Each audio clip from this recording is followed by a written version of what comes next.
कृष्ण। ओम नमो भगवते वासुदेवाय नमः। आज मार्गशीर्ष माह का 10वां दिन है और आज हम मार्गशीर्ष माह में श्रीमद् भगवद गीता महात्म्य के 10वें अध्याय का श्रवण करेंगे। भगवान शिव कहते हैं, सुंदरी अब तुम 10वें अध्याय के महात्म्य की परम पावन कथा सुनो, जो स्वर्ग रूपी दुर्ग में जाने के लिए सुंदर सोपान और प्रभाव की चरम सीमा है। काशीपुरी में धीर बुद्धि नाम से विख्यात एक ब्राह्मण था, जो मुझ में प्रिय नंदी के समान भक्ति रखता था। वह पावन कीर्ति के अर्जन में तत्पर रहने वाला, शांत चित्त और हिंसा, कठोरता और दुस्साहस से दूर रहने वाला था। जितेंद्रिय होने के कारण वह निवृत्ति मार्ग में स्थित रहता था। उसने वेद रूपी समुद्र का पार पा लिया था। वह संपूर्ण शास्त्रों के तात्पर्य का ज्ञाता था। उसका चित्त सदा मेरे ध्यान में संलग्न रहता था। वह मन को अंतर आत्मा में लगाकर सदा आत्म तत्व का साक्षात्कार किया करता था। अतः जब वह चलने लगता, तब मैं प्रेमवश उसके पीछे दौड़ दौड़ कर उसे हाथ का सहारा देता रहता था। यह देख मेरे पार्षद भृंगी ने पूछा, भगवान इस प्रकार भला किसने आपका दर्शन किया होगा? इस महात्मा ने कौन सा तप, होम अथवा जप किया है कि स्वयं आप ही पग पग पर इसे हाथ का सहारा देते रहते हैं? भृंगी का यह प्रश्न सुनकर मैंने इस प्रकार उत्तर देना आरंभ किया। एक समय की बात है, कैलाश पर्वत के पार्श्वभागम में पुत्रांग वन के भीतर चंद्रमा की अमृतमयी किरणों से धुली हुई भूमि में एक वेदी का आश्रय लेकर मैं बैठा हुआ था।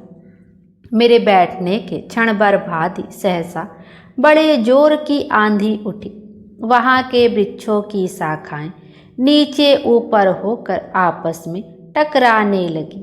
कितनी ही टहनियाँ टूट टूट कर बिखर गई। पर्वत की अविचल छाया भी हिलने लगी। इसके बाद वहाँ महान भयंकर शब्द हुआ, जिससे पर्वत की कंदराएं प्रतिध्वनित हो उठी। तदंतर आकाश से कोई विशाल पक्षी उतरा, जिसकी कांति काले मेघ के समान थी। वह कंजल की राशि, अंधकार के समूह अथवा पंख कटे हुए काले पर्वत सा जान पड़ता था। पैरों से पृथ्वी का सहारा लेकर उस पक्षी ने मुझे प्रणाम किया और एक सुंदर नवीन कमल मेरे चरणों में रखकर स्पष्ट वाणी में स्तुति करनी आरंभ की। पक्षी बोला, देव आपकी जय हो। आप चिदानंदमयी, सुधा के सागर तथा जगत के पालक हैं।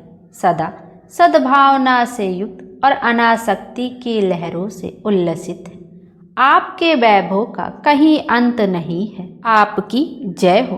अद्वैत वासना से परिपूर्ण बुद्धि के द्वारा आप त्रिविध मलों से रहित हैं। आप जितेंद्रिय, भक्तों को अधीन, अविद्यामय उपाधि से रहित, नित्य मुक्त, निराकार, निरामय, असीम, अहंकार शून्य, आवरण रहित और निर्गुण है।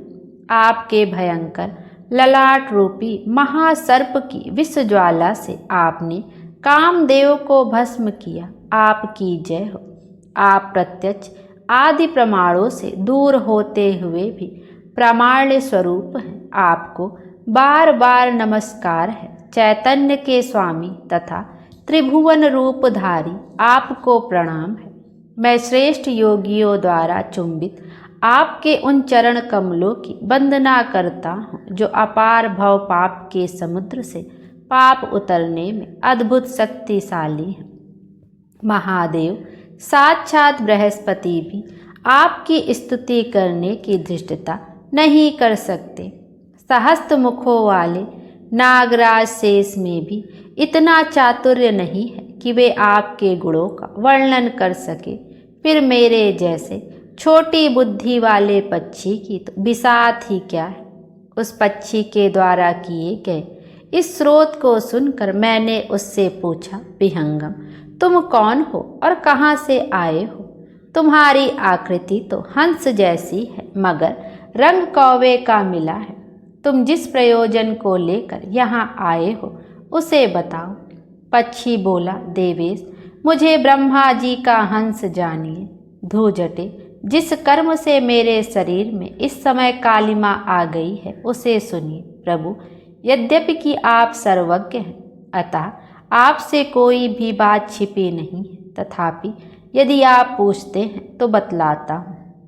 सौराष्ट्र नगर के पास एक सुंदर सरोवर है जिसमें कमल लहलाते रहते हैं। उसी में से बाल चंद्रमा के टुकड़े जैसे श्वेत मृणालों के गास लेकर मैं तीव्र गति से आकाश में उड़ रहा था।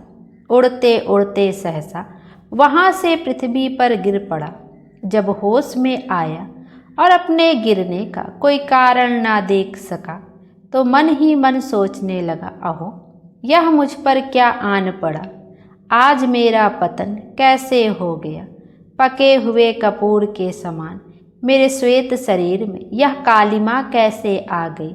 इस प्रकार विस्मित होकर मैं अभी विचार ही कर रहा था कि उस पोखरे के कमलों में से मुझे ऐसी वाणी सुनाई दी, हंस उठो, मैं तुम्हारे गिरने और काले होने का कारण बताती हूँ। तब मैं उठकर सरोवर के बीच गया और वहाँ 5 कमलों से युक्त एक सुंदर कमलनी को देखा। उसको प्रणाम करके मैंने प्रदक्षिणा की और अपने पतन का कारण पूछा। कमलिनी बोली, कलहंस, तुम आकाश मार्ग से मुझे लांघ कर गए हो। उसी पातक के परिणामवश तुम्हें पृथ्वी पर गिरना पड़ा है तथा उसी के कारण तुम्हारे शरीर में कालिमा दिखाई देती है। तुम्हें गिरा देख मेरे हृदय में दया भर आई और जब मैं इस मध्यम कमल के द्वारा बोलने लगी हूँ उस समय मेरे मुख से निकली हुई सुगंध को सूंघकर 60,000 भौरे स्वर्गलोक को प्राप्त हो गए हैं। पक्षीराज, जिस कारण मुझ में इतना वैभव, इतना प्रभाव आया है उसे बतलाती हूँ, सुनो। इस जन्म से पहले तीसरे जन्म में मैं इस पृथ्वी पर एक ब्राह्मण की कन्या के रूप में उत्पन्न हुई थी। उस समय मेरा नाम सरोजवदना था। मैं गुरुजनों की सेवा करती हुई सदा एकमात्र पतिव्रत के पालन में तत्पर रहती थी। एक दिन की बात है, मैं एक मैना को पढ़ा रही थी। इससे पति सेवा में कुछ विलंब हो गया। इससे पति देवता कुपित हो गए और उन्होंने श्राप दिया, पापनी, तू मैना हो जा। मरने के बाद यद्यपि मैं मैना ही हुई, तथापि पतिव्रत के प्रसाद से मुनियों के ही घर में मुझे आश्रय मिला। किसी मुनि कन्या ने मेरा पालन पोषण किया। मैं जिनके घर में थी वे ब्राह्मण प्रतिदिन विभूति योग के नाम से प्रसिद्ध गीता के 10वें अध्याय का पाठ करते थे और मैं उस पापहारी अध्याय को सुना करती थी।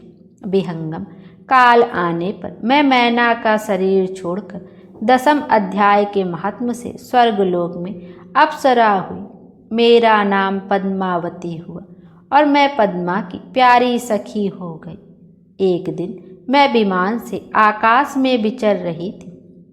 उस समय सुंदर कमलों से सुशोभित इस रमणीय सरोवर पर मेरी दृष्टि पड़ी और इसमें उतरकर ज्यों ही मैंने जल क्रीड़ा आरंभ की त्यों ही दुर्वासा मुनि आधम के। उन्होंने वस्त्रहीन अवस्था में मुझे देख लिया। उनके भय से मैंने स्वयं ही कमलिनी का रूप धारण कर लिया। मेरे दोनों पैर 2 कमल हुए, दोनों हाथ भी 2 कमल हो गए और शेष अंगों के साथ मेरा मुख भी कमल का हो गया। इस प्रकार मैं 5 कमलों से युक्त हुई। मुनिवर दुर्वासा ने मुझे देखा। उनके नेत्र क्रोध अग्नि से जल रहे थे। वे बोले, पापनी, तो इसी रूप में 100 वर्षों तक पड़ी रहे। यह श्राप देकर वे क्षण भर में अंतर्ध्यान हो गए। कमलिनी होने पर भी विभूति योग अध्याय के महात्म से मेरी वाणी लुप्त नहीं हुई।